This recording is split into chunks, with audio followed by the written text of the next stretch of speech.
কথায় আছে শ্মশানে শান্তি, কিন্তু বিদ্যুৎ বিভাগের খামখেয়ালিপনা মৃত্যুতেও শান্তি নেই। বসিরহাট শ্মশানঘাটে বৈতরণী পার হওয়ার ছাড়পত্র পেতে আসা বিদেহীদের মৃত্যুর পরেও শান্তি নেই তাদের। জমালয়ে শান্তিতে যেতে গিয়েও যেন বিপত্তি।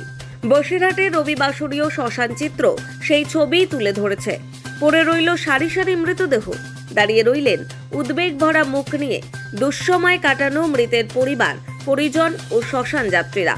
শ্মশানে বিদ্যুৎ বাধ্যতামূলক পরিষেবা, অথচ আশ্চর্যজনকভাবে সেই পরিষেবা বিকল হয়ে থাকলো রবিবার।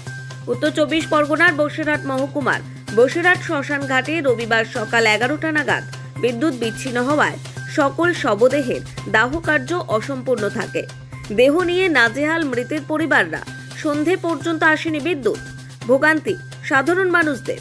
সকাল 12টা নাগাদ শ্মশানে বিদ্যুৎ পরিষেবা বন্ধ হয়ে যায়। যে শ্মশান যাত্রীরা একের পর এক দেহ নিয়ে শ্মশানে এসেছিল, তারা পরে মহাফাপরে। সন্ধে পর্যন্ত অচলাবস্থা জারি থাকায় ক্ষোভ উগরে দেন মৃতের পরিবারেরা।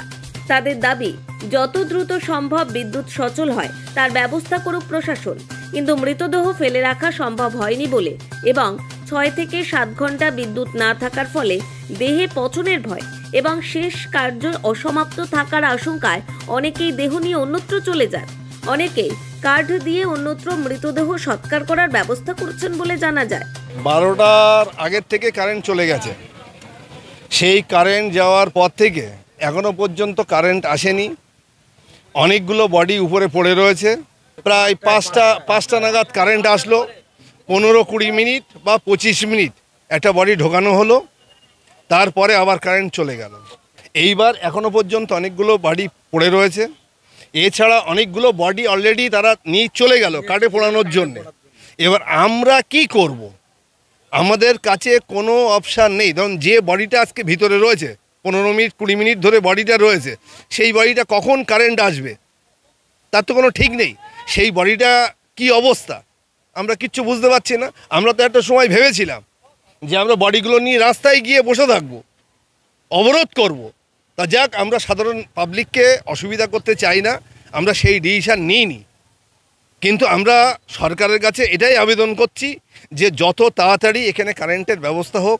কারেন্টের ব্যবস্থা যত তাড়াতাড়ি হবে তত তাড়াতাড়ি আমাদের এই যে বডিগুলো সৎকার হবে। কারণ একটা মানুষ মারা যাওয়ার পরে তার উপরে আরও এত বেশি যে অত্যাচার, এটা মেনে নেওয়া যায় না। নিয়ে এসি শ্মশানে কটার সময়? 11:30টার সময়।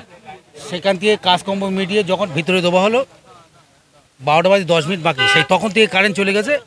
এই আসলো পুরো 5টা একে বডি ঢুকেছি, 23 মিনিট পরে অফ। বডি এখানে 7টা জমেছিল, তার মধ্যে 3-4টে চলে গেছে। আর এখন আমরা ভুগছি, আমরা যে ওখান থেকে বার করে কাঠে পোড়াবো সেই পজিশন আর নেই।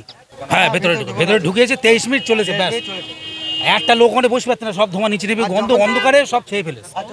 এরকম অবস্থা এখানে। এর আগে সমস্যা তো আমরা এখান থেকে বহুকাল ধরে শ্মশানে আসি, এরকম সমস্যায় পড়ে দিই, আজকে প্রথম পড়লাম। হ্যাঁ, এরকম সমস্যা হয়। ইলেকট্রিকের জন্য একটু ব্যবস্থা ভালো হয়। একটা হরিশপুর থেকে এই অবধি সাপ্লাই একটা কোনো পয়েন্ট খুঁজে পাচ্ছে না যে কোন জায়গায় ডিস্টার্ব হয়েছে। এদিকে বড় 10-12টা শুধু গাড়ি আসছে যাচ্ছে। সব মিলিয়ে সাধারণ মানুষকে চূড়ান্ত বিপাকে ফেলে রবিবারে বসিরহাটের শ্মশান সৌজন্যে বিপর্যয়ের কারণ হয়ে দেখা দেওয়া আপৎকালীন বিদ্যুৎ পরিষেবা। Bureau report, Nobel Bangla.